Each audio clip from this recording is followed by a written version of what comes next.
Badass of the Week is produced by High Five Content and $7 Productions.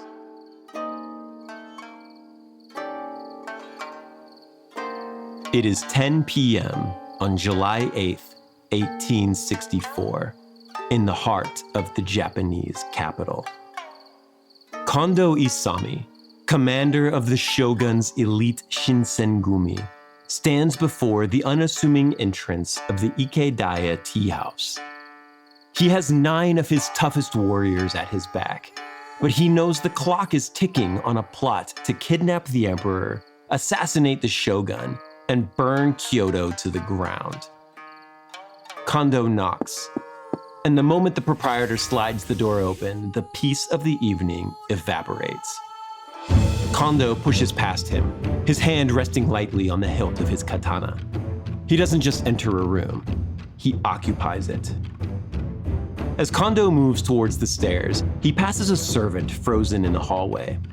The teacup on the man's tray begins to rattle and dance, a frantic, rhythmic chatter of ceramic against wood that betrays his absolute terror. The proprietor realizes his life and the lives of the rebels upstairs is in the balance. He tries to scream a warning, but Kondo is faster. In one fluid motion, he grapples the man, slamming him to the floor before he can get a second breath out. The rattling cup finally slides, hitting the floor and shattering with a sharp crack. Kondo doesn't wait for the echo. He charges up the narrow stairs with 3 of his best men close behind. Kondo flings open the paper screen door at the landing.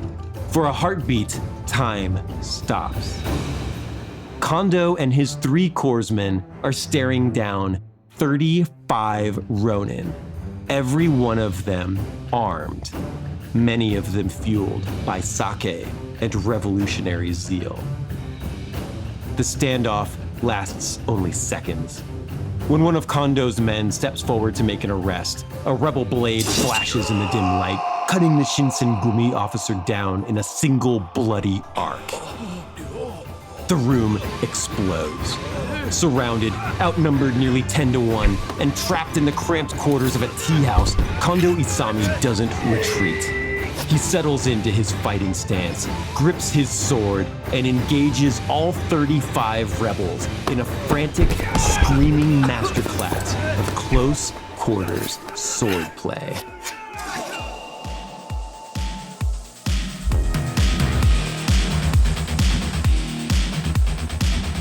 Hello, and welcome back to Badass of the Week. My name is Ben Thompson, and I am joined once again by my co-host, Dr. Pat Larish. Pat, welcome back to the show. How have you been?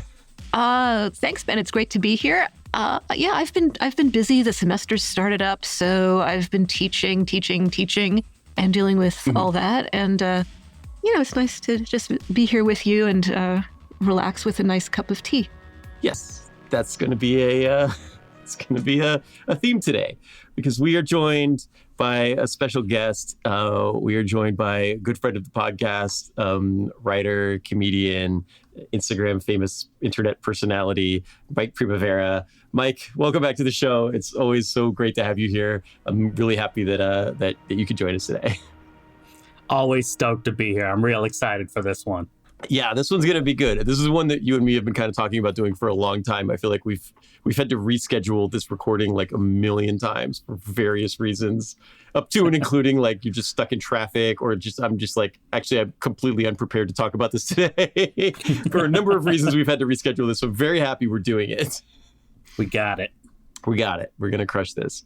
And Pat, it's always great to have you here. We are going to kind of spring this one on you because we do have to kind of preface this by saying that you are unprepared. I'm just here to hear a good story. Yeah. You're just sipping tea and you're going to listen to a story about a bunch of people getting into a big fight in a tea house. Okay. It's going to be violent tea today. Violent tea. Sounds like the name of a band or something. Yes, it is. It's like...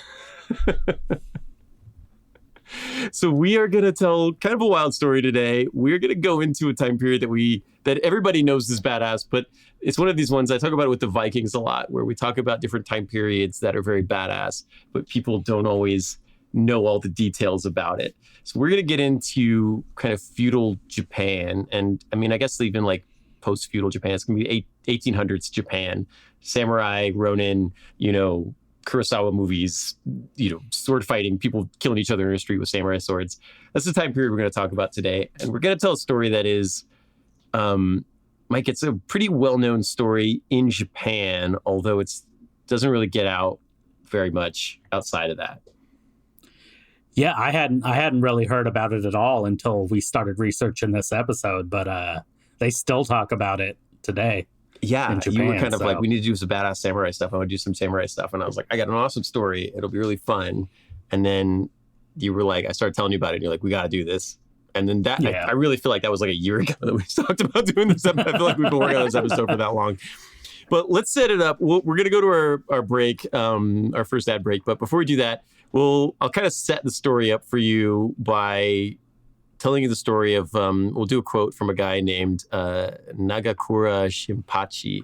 He was the assistant vice commander of a special police force called the Shinsengumi. And he's describing the aftermath of this battle that we're going to talk about today. And he says, "Not one of the paper screens was left intact, all of them having been smashed to pieces. The wooden boards of the ceiling were also torn apart, where the men who had been hiding under the floorboards were stabbed with spears from below. The tatami mats in a number of the rooms, both upstairs and downstairs, were spotted with fresh blood. Particularly pitiful were the arms and feet and pieces of facial skin with the hair still attached, scattered about." Oh, it's basically that scene from Kill Bill, but it actually happened. Yeah, but it's a true story from history. Are you sad that you decided to join us, Pat? No. It's badass of the week. You expect this. I mean, you kind of expect this, but this is pieces of facial skin with the hair still attached, scattered about. Wow. Okay, so this is what we're in for. That's one of those things we saw in a movie. You'd be like, "This is unnecessarily gruesome. Why would you even? This is obscene."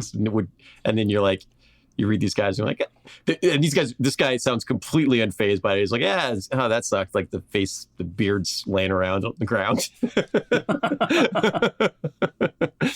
Well, that's the story we're going to tell. If that sounds interesting to you and you're not gruesomed out by the quote, stick around because we're going to tell the story of a badass samurai showdown from the 1800s. Stick with us.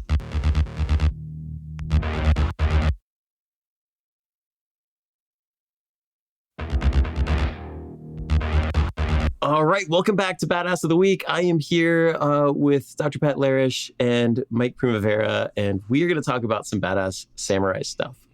So in order to understand the showdown at the Ikedaya tea house, we should probably talk about, and we're going to talk about a guy named Kondo Isami.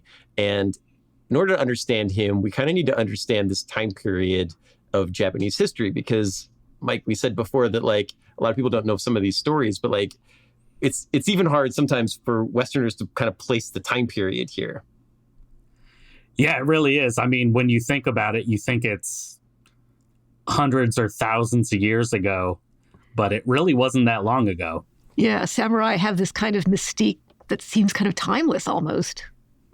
Right. They were fighting the same way in the 1400s that they were in the 1800s. Every once in a while, like, eventually a gun or two gets introduced, but the warrior caste of Japan is fighting roughly the same way. The armor and the swords are slightly different, but only to like people who are good at recognizing that stuff to recognize. So we are kind of going to talk about what was called the Bakumatsu crisis, which is was a division over Japan's opening to the West in the 1800s. So Japan has been, one of the reasons Japan fights the same way and has fought the same way forever is because they're an island. And when, Western ships, British, whatever, started to show up in Japan, they were like, we hate this. We hate the Portuguese. We hate all this stuff. We're closing the borders. Nobody can come in. Nothing's going out or in. So they just determined they were going to be completely isolationist, which meant that their fighting style didn't really evolve too much. They made better swords. They made different kinds of armor.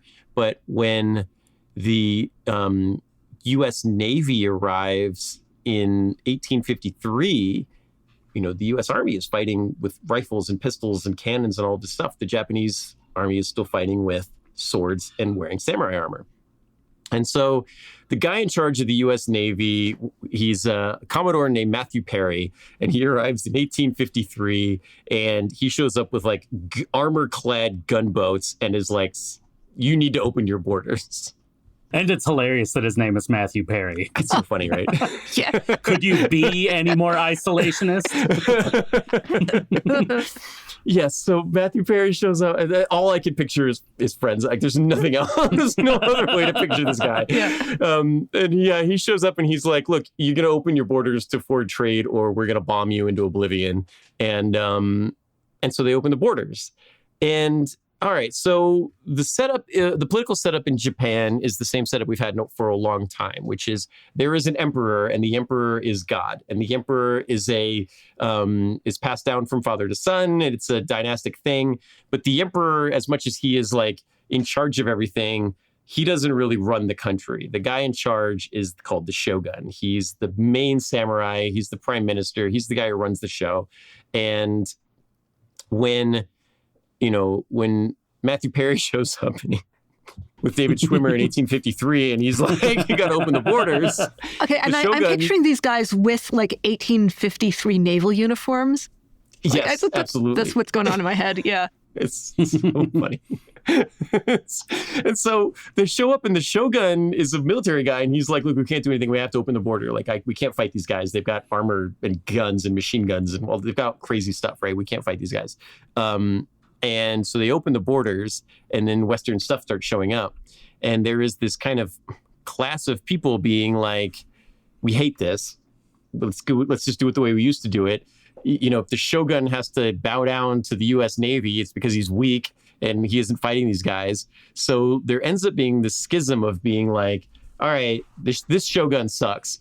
The emperor will save us from the Americans. So let's just... He's God anyway, so like, why doesn't the emperor just have all the power anyway?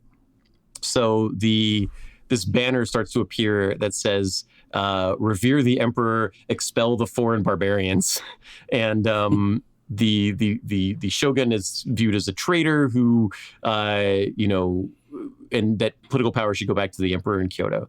All right, now we have kind of a civil war brewing here, and this is kind of, Mike, this is kind of a climate that is set up for civil war at this time period in 1853. Absolutely. And so there's a couple weird things. First of all these rebels that want to fight against the barbarians, it's been a time of peace for like 200 years. And all these samurai warriors, basically their swords are just ceremonial. They haven't had anyone to really fight. So now they're actually like, if you want to set the stage for a brutal battle, it's guys that desperately want to use their swords and haven't been able to. Right. So we had, the most recent like major battle in Japanese history is Sekigahara, which is 1600, right? So this is 250 years of peace. Oh, yeah. Yeah. In a country that's run by like a warrior caste that values like honor and glory in battle. And so you have 250 years of these guys just desperately wanting to kill something with a sword and having no opportunity to do it because of this stupid peace. This is how you get. And so now we have a big problem. Now they're just like, oh, finally we can have a war and fight something. I've been training with this sword since I was 7. I'm 48. I've never swung cutting bamboo. Right. Yeah. And then you said there's 2 weird things. What's the other one? So another weird thing is that this is 1863, which is the Civil War in the U.S. So while that's happening, this is happening in Japan, which is bizarre. And they're still fighting with swords. And you have these giant Ironside ships coming in with cannons that can shoot a mile and guys with guns. And I think everyone it's basically like you said, it's split into two factions where people want to modernize because they're like, we're so far behind the rest of the world. And then you have the crazy samurai guys who are like, I'm going to go attack that ship with my sword. Right, yeah, I can take this, Jim. I mean, that's the plot of most animes today, I think, is a dude like taking down a battleship with a sword. I'd watch it. But if it's an anime, there's a chance that the person taking it down with the sword might actually succeed. I watched an episode of G.I. Joe where Snake Eyes jumped across four different F-14 Tomcats and cut them all in half with a sword. Like you do. And I feel like that's how these guys thought about it, though, right? Yeah. That's what these samurai thought they could do. Like, whatever, he's got to shoot a mile. Who cares? He can't shoot me. I'm a samurai. I'll block it with my sword. And so you have this setup now where, you have the traditionalists and you have the people who are like, we should modernize. And I do love that it's 1863. One thing that always I always think is interesting is that a lot of those old like cowboy movies are remakes. The Clint Eastwood stuff, they're all remakes of Japanese samurai movies, right? They're all kind of, Kurosawa would do the movie, and then Clint Eastwood, like Toshiro Mifune would start a movie, and then Clint Eastwood would play that same character in the Old West version of that. Yeah. But the interesting thing about those two stories is that they're set in basically like the same year. That's what's wild is Wyatt Earp and Kondo Isami were alive at the same time. That's insane to think about. Yeah. Because you see, there's photographs of this guy. Kondo Isami is the guy we're going to be talking about in the episode today. And there's photographs of him, which is just wild to think of because he's fighting people with a samurai sword. And he is absolutely terrifying looking person. By the way, take a second and Google this guy. You can the first picture that'll pop up. Like if this guy kicked your door in, you would poop your pants. Just looking at him, like he looks like he probably cut his own umbilical cord as a baby. Okay, yeah, okay. So I followed directions. I Googled this guy. You do not mess with this guy. Like in this picture, he's just sitting there on the ground, like cross-legged. I guess this is his rest position, and I do not want to get on his bad side.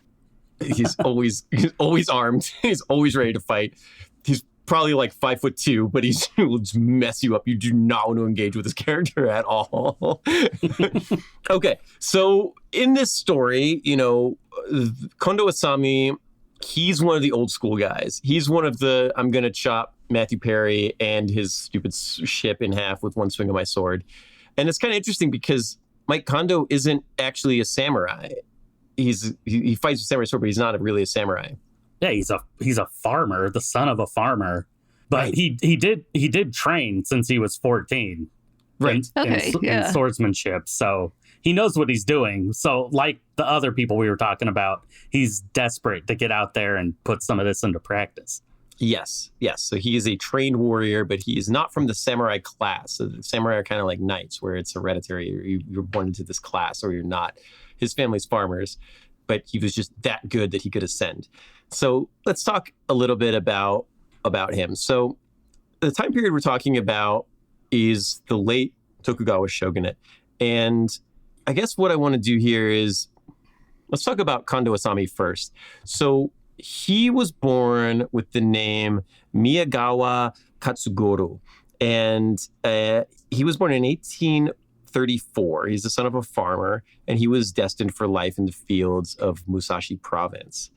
But he was extremely talented with the sword, and this eventually gained him some recognition. In 1849, he goes into the sword school, and he's fighting in a sword dojo called Shieken, and it's a dojo in Edo where he is like dedicating himself to the fighting style of this school. It's called Tenin Rishin Ryu. And I'm apologizing. I should apologize. I should have prefaced all of this by apologizing for my Japanese. I don't actually speak Japanese. I'm trying my best using Google Translate or whatever. So I'm probably not saying most of this stuff correctly.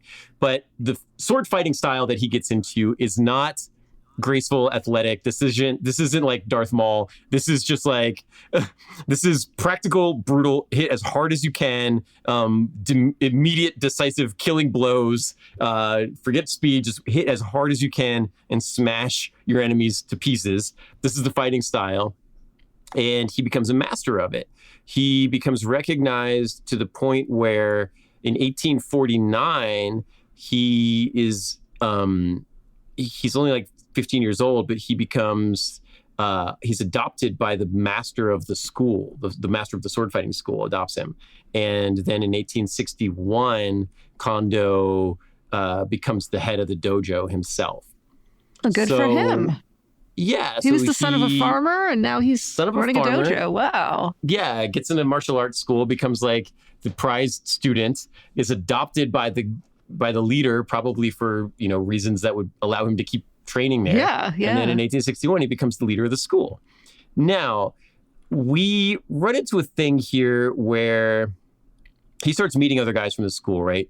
And a lot of the guys that he's meeting at the sword fighting school, Mike, you were talking about cutting bamboo. They're fighting with wooden swords. These guys are all just ready for a battle. They're just trained all day long sword fighting. They just have nobody to actually fight against. But they work all day. The only thing they think about is how awesome it's going to be when they can fight somebody with a sword. And they just train it all day long. So he's meeting these other guys. He's meeting other sword fighters. Most of them are of the samurai class. And at some point, while this is happening, the tensions between the traditionalists and the modernizers is coming to a head. And so Kondo and his guys, they join a security force called the Roshigumi, which are dedicated to the shogun. This guy's an old school guy. He's not born a samurai, but he's old school. He wants to stick with the old school guys. And so he travels to the capital to basically be a bodyguard for the shogun. Now, he gets there with his group of dudes that he's brought with him. And the commander of this group, the Roshigumi, starts talking to these samurai, and he starts saying things that Mike Kondo doesn't feel like are very committed to the show. He's saying some anti-shogun things, and this is not the kind of guy that's not gonna sit well with him, right? No. So he breaks away and creates his own group because he's just like, I can't deal with this guy. And the other guy's like, maybe we should modernize. Maybe there's some things. And Kondo's like, no, we're not doing any of that. We're samurai. We're going to chop that ship in half with our swords. So they create their own group called the Shinsengumi, which are basically like the private, these guys are dedicated to the shogun. We're going to make sure that like the shogun doesn't get overthrown, that the system that we have in place and have had in place for hundreds of years is not destroyed because people want to buy guns. That's stupid. We're not doing that. So they start wearing this uniform. It's a light blue uniform with white trim. It's like mountain motif on it. And these guys end up being like they become pretty intense, right, Mike? Yeah, I mean, it's crazy to like be this death squad, and you think they would be covert and like camouflage, but no, they make sure that people see them and know when they're coming. Right. They wear their uniform's sky blue. And they walk around town and they're like, you got a problem with the shogun? Do we have a problem here? Is everything cool? You guys want to... Which happens all the time. Which happened all the time. Because like you said, everybody's just looking for an opportunity to fight. And cool. So Kondo himself, like all these guys wear white. There are stories that Kondo wears all black with a white skull on it to separate himself from the rest of the crew. Okay. Which is awesome. Yeah, not it's subtle. Like the Punisher. Yeah, he's basically the Punisher. So these guys don't really have like, they just kind of run the show. They're like the secret police for the shogun, and they're called the Wolves of Mibu. They're called the Shinsengumi. There's all these things. There's all these stories about these guys wandering around, and this is basically like they're like Old West marshals wandering around just fighting whatever. They're fighting guys all the time. They're always getting into fights. They're always getting into sword fights. They're the city that we are verging on a civil war here, and these guys are trying to kind of keep the peace, and it's a very bloody situation for them doing that. So they get told, we're going to get to the tea house thing here. So in July of 1864, these guys get word that there is a group of Ronin who are like samurai warriors who are outside the system. They don't have a liege or anything. So their plan is to it's a big group of guys. They're samurai with no master. They are going to attack the palace, kidnap the emperor, set fire to the capital. So they're going to set fire to Kyoto, burn it to the ground, kill all of the high-ranking shogun officials, then bring the emperor out somewhere safe, declare that he's in charge, and then go kill the shogun. So I do feel like no matter where your feelings lie, there's something in here that offends you. They're going to kidnap the emperor, kill the shogun. They're going to overthrow the whole government. They're going to this is some kind of anarchy situation happening here in Kyoto. And Kondo and his guys get word that this is going to happen. And Mike, they don't really like hesitate in investigating. No, they're they're like Peacemaker. They're going to keep the peace no matter how many people they have to kill. Right. So what do? So they get a hold of a suspicious individual and they interrogate him using torture techniques. But the torture was they hang this guy upside down. Then they drive wooden spikes into his heels. And if that's not bad enough, then they light candles on top of those spikes and let the hot wax drip down into his wounds. So basically, they turned him into like a torture birthday cake. So he sang. And he talked. And he was... luckily, it turns out he was in on it. And so this guy says, he's in on it. And he's like, look, there's a group of guys. We're all going to like launch the coup. But we're all meeting at this tea house tonight. And the they don't know where it is. It's like, we're going to meet in town tonight at a tea house, but I don't know which one. And so the Shinsengumi, there's a bunch of these guys, and they all split up to go look for him. And they're splitting up into groups of 10, and Kondo and these 9 other guys are approaching the Ikadaya Inn at 10 p.m. on July 8, 1864. And when we come back, the quiet Kyoto night is about to be shattered.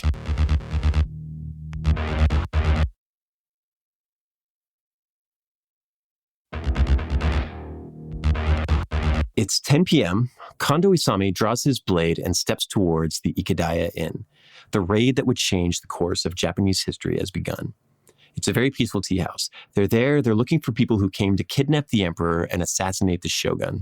He enters, he pushes in, and he's got a couple of his guys with him. There's only 2 dudes with him as he's going in there to like investigate inside. The rest of the guys like fan out outside. And Kondo and these 2 other guys, they head upstairs and they open the door at the top of the stairs, and there is like just literally like an army of dudes sitting in like the meeting hall upstairs. And this is one of those D&D moments, like where the party just kind of rolls into a situation that they shouldn't be in. It's like a roll for initiative moment. It's like they're already in there. Yep. There's 3 Shinsengumi, like I said, guys who've been training in sword fighting their whole lives. They open the door, and there are 35 armed men in this room with katanas who have been drinking sake, trying to get themselves psyched up to attack the emperor and the shogun and overthrow the government of Japan. And I love that reference, because you open the door, all these guys are sitting in there, everybody looks at him, he looks at everybody else, and it's just like a split second of silence, and then it's just like, I don't know, I guess roll for initiative. Oh no, the Punisher's here. Oh man. But it's not the Punisher, because the Punisher at least has a gun. Like, he's got a sword, he's got a big knife, right? And okay, so he's going to get to put his sword fighting skills to the test. Kondo and his 3 guys, like one of them goes to arrest somebody. He's like, you're under arrest. And he goes to handcuff one of these guys, and that guy pulls a sword and kills him. And so one of these Shinsengumi guys is killed. And now it's just on. And there's just this humongous fight. And it's really hard for me to picture what this would have looked like, but you've got 40 guys in this tiny room, 35 on 3. Yeah. And they're all fighting. And then there's 7 other Shinsengumi in the street that can hear this happening. They're going to come in, they climb in the window from the outside, they come up the stairs. Some of these guys who are in the room fight. Some of them get scared and try to run away, but they can't. But the story goes that there's a humongous melee immediately. And because the walls of these kinds of places are made out of paper, people start going through the walls, right? They're crashing through the walls. They're throwing each other through the walls. All the furniture's destroyed. We heard the quote at the beginning. They say that when they were sword fighting, they were hitting each other with their swords were clashing into each other so hard that sparks would fly from the clashing of the swords together. And suddenly, like, I don't know, this feels like a movie to me. This feels like yeah. I would watch this. Yeah. Yes. Yeah. And you really got to give it up to Japanese architecture for these moments, because it really lends itself to a sword fight. Yeah. Like it's all thin wood and paper. It's basically like one of those rage rooms where you can go in and just destroy everything. Guys are just getting thrown through walls and floors. Mm-hmm. Yeah, it does sound kind of cathartic. Yes, it is. It is wild. So the Shinsengumi are outnumbered 10-1, and they rip into these guys. Kondo, they say he carries it's an ancestral sword. It's called kotetsu. It's not from his farmer family, but it was like passed down from the master of his samurai school, that like his sword fighting school. Like it's the legendary sword of that school. Like it's one of the only swords that doesn't break during the fighting, because these swords are being banged into each other so hard that they're breaking and they're getting warped out of shape and stuff. And so very close quarters, very difficult fighting. And before long, the Shinsengumi, despite being heavily outnumbered, gained the upper hand. And these people from the coup, they're starting to run. They're jumping out the window, but he's got guys waiting outside to fight them. They're going through the walls. They're running through the courtyard. Everything files out into the street and both floors of the tea house. And suddenly it's like it's like a Crouching Tiger situation where the entire tea house is destroyed by the end of this. No. And it's funny because samurai movies seem so like dramatic and over the top, but then you realize it's like, no, it's actually based on what was happening. Like these guys would even brag about like a guy's blood would hit the roof when they cut someone's head off. Wow. They do. They write this down. They're like, oh man, that was awesome. Did you see that? I hit the roof. Crazy. Like that's a new record. Okay. So when the fighting concludes, there's 11 rebels dead, 23 captured, and then the leader is badly wounded and commits seppuku rather than be captured. So 12 dead, 23 wounded. The Shinsengumi lose the one guy who got stabbed trying to arrest the guy at the beginning. Oh, yeah, that guy. And 2 other guys are wounded. And that's it. That's like how bad they were, so badly outnumbered. All these guys were armed. They were all fighting. But these guys were so, like you said, they've literally spent their entire lives waiting for this moment. And they get to use it. And they fight very, very effectively. And they win. Wow. But it's brutal. They demolish the place. They demolish their weapons, right, Mike? Yeah, I mean, one of the fun facts is that their swords in some cases were so bent out of shape that they couldn't even get them back into their scabbards. Oh, wow. Like they were hitting each other so hard, they were bending Japanese steel. Yes. Yeah, their stories were like, just crazy stuff. So they've got to carry their weapons. The Shinsengumi, they march their prisoners out. They march out in formation. And, the regular civilians, everybody's kind of like lining the streets being like, what the hell, what just happened here? Yeah, can you imagine? It's like you're out, I don't know, you just like step out to walk the dog or take out the trash or something and like, oh, whoops, there's no more tea house. Yeah. Could you imagine going to the tea house being like, I just got to get away. My kids drive me crazy. I got the in-laws in town. I just got to go. I'm going to go get some tea, have a little cup of sake, just going to chill at the tea house. Everything will be fine. Show up, you're just like, what? And why everywhere I go? Samurai killing each other with swords. It's like, sorry, we're closed. There's pieces of beard everywhere. Okay. But it would have been bad if you were in Kyoto at the time, because you couldn't have even gone down the street. Because here's the thing with the Ikadaya incident is that this was not the coup attempt was not confined to these 35 people. One thing that the Shinsengumi didn't know when they started going through this is that this was a massive this was 2,000 Ronin who were involved in this process. They were going to storm the capital. They were going to storm the palace with 2,000 swordsmen and take the palace and capture the emperor and bring him away and kill the shogun. It was going to be this was like a coup, but it was a very huge organized coup. And what happens with this is a couple of the guys from this fight, they get away and they go and warn their buddies, like they're onto us. They know it's on, like it's happening. And so the conspirators are like, we got to go now. If we're going to go, we got to go now.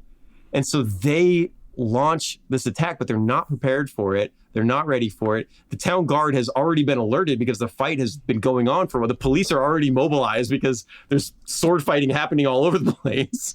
So somebody's already called 911. The cops are already running around all over the place. And the conspirators are like, we got to go. So they launch this assault. And the shogun's able to mobilize like so quickly that the coup fails horribly. The Shinsengumi march back to their headquarters only to find that they are like needed right away. Oof. So they're sent right back out to go fight at the forbidden gates of the imperial capital. Can't even shower. Right, yeah. They go in and they're fighting in the palace. They get dispatched to the palace to protect the emperor personally. Yeah. And if you were that guy trying to go to get that cup of sake at that tea house, you couldn't have gone down the street because every tea house was suddenly a sword fight. You just got to go home at that point. It's a huge battle, and at the end of it, the emperor and the shogun are safe. 100 members of the Shinsengumi are made official samurai retainers of the Tokugawa shogunate, and they get money, they get prestige, they get titles, land, all this stuff. This particular battle is sometimes credited with delaying the Meiji Restoration by a year because they set the restoration back that far with this attack. But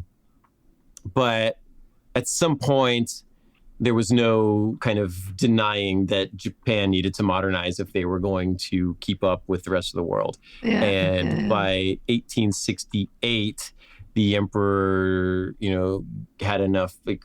had enough support, and we've seen The Last Samurai and stuff. This is not the War of the Last Samurai, but there's the emperor takes over, and the shogunate is abolished. The shogun abdicates in 1868 and gives full military power in Japan to the emperor, which thereby makes the Shinsengumi outlaws and traitors to the emperor, and now they're on the wrong side of the situation.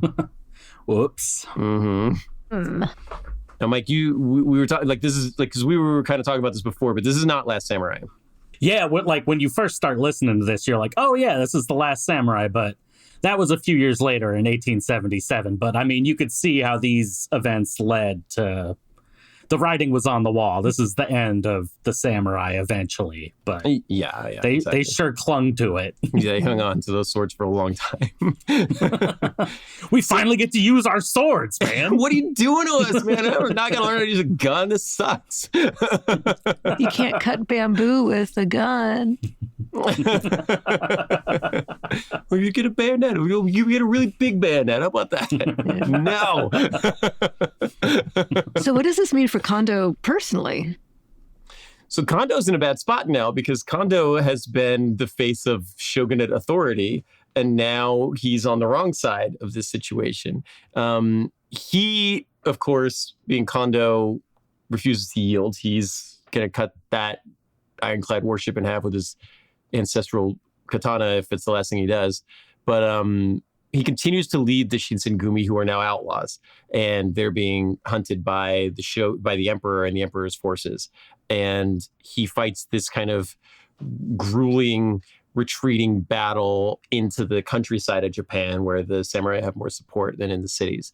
And he knows he can't win, but he's fighting because he really believes in the samurai cause, and he's been adopted into the samurai cause, and he's just like he's not gonna let go of this. And they kind of, I get kind of Young Guns, kind of whatever Jesse James vibes from this, because he's like an outlaw now and they're chasing him. Yeah. And he gets into a big fight at some point with the Emperor's guys, and they have guns, right? They've guns and cannons because they've opened the borders now, and guns and cannons are flowing into Japan, which they're using on these samurai, and samurai armor is not going to do anything against that. Not that Kondo wore any, but he's wounded in battle in 1868, and he's captured.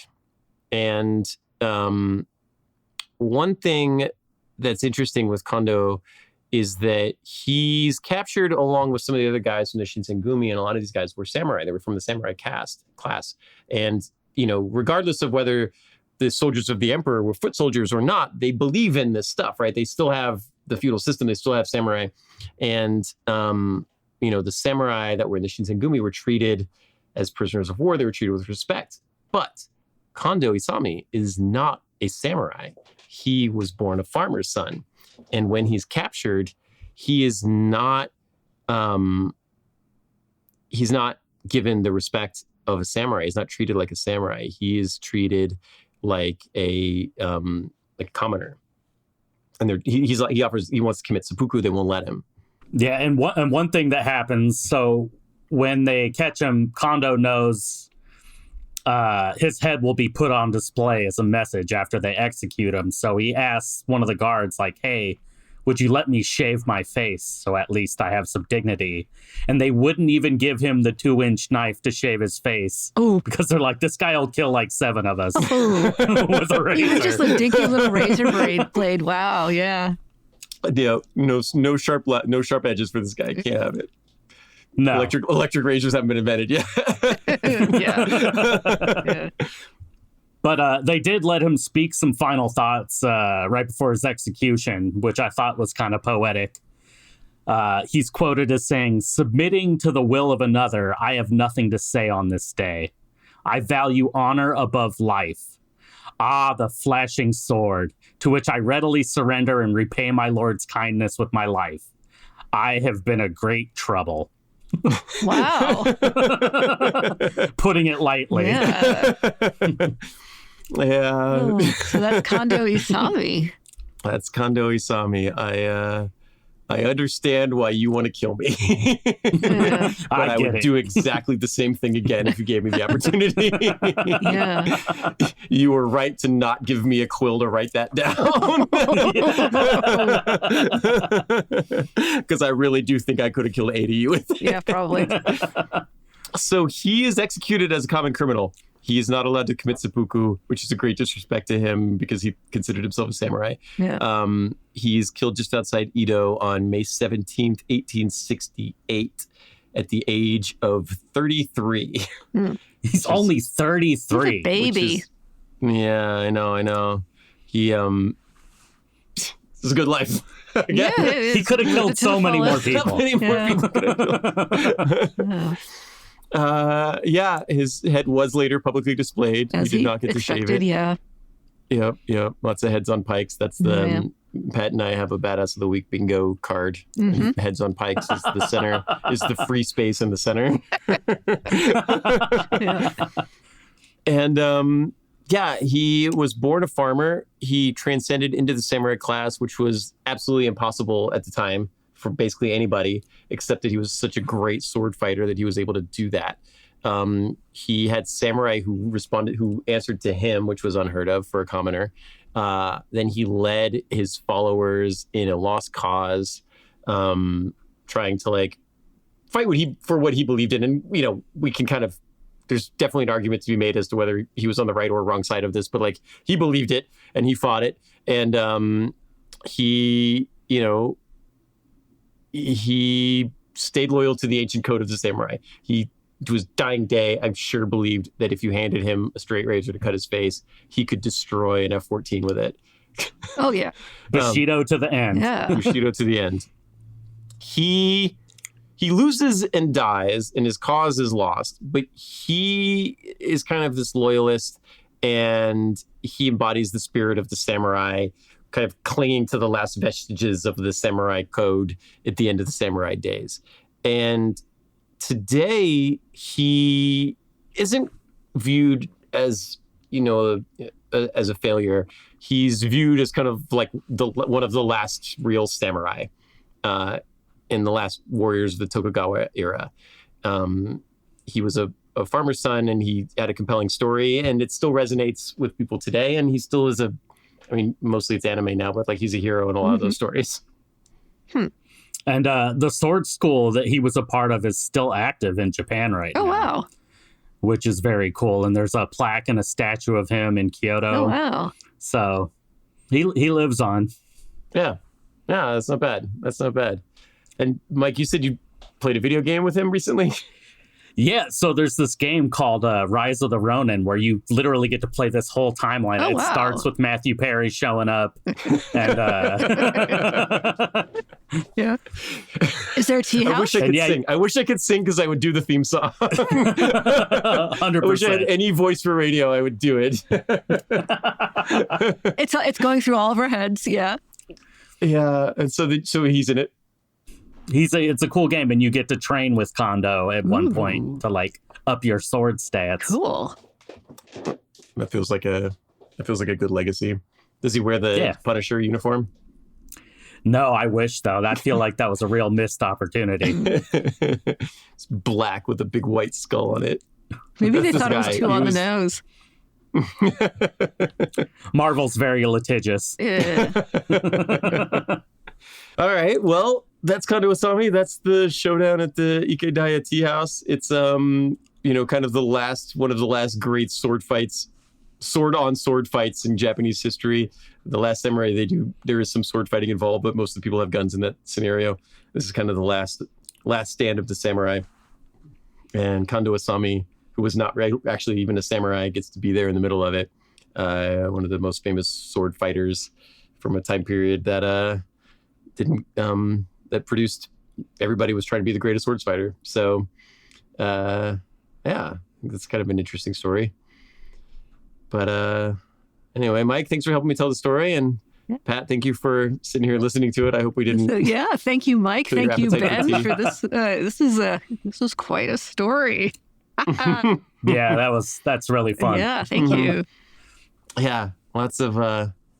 This is one of those like kind of down the middle fastball badass of the weeks where just blood and guts throughout the whole thing. I feel like we even held back a little with the blood and guts stuff. Absolutely. There's parts where it's just like you said, where they brag about it. Kondo is like, I cut this guy from like the shoulder all the way through the entire. So he fell apart like Darth Maul at the end of Phantom Menace. He didn't say that, but I thought that when I read it. Darth Maul hadn't been invented yet, but. Yeah. Feel like if like Japan had a Sports Center top 10, it would just be like different beard chunks and arms and heads coming off. Coming in number 8. We got StatCast to measure the miles per hour of that beard coming off that dude's face. But all right, well that is our story for today. That's Badass of the Week. That's Kondo Isami, the last of the samurai, among the last of the samurai. And thank you guys so much for helping me tell the story. And thanks to all you out there for listening to it. We do this every week. So if this wasn't gruesome enough for you, we can probably beat it next week. All right. Thank you guys so much. And we will see you on the next episode. Stay badass. Badass of the Week is produced by High Five Content and $7 Productions. Executive producers are Dwayne Johnson, Danny Garcia, Andrew Jacobs, Hiram Garcia, Brian Gewirtz, Frankie Chaparino, and of course, me, Ben Thompson. Writing is by me and my semi-regular but always awesome co-host, Dr. Patricia Larish. Story editing by Ian Jacobs. Our mixing, music, and sound design is done by the incomparable Jude Brewer. Production support by Jean McHale-Waite.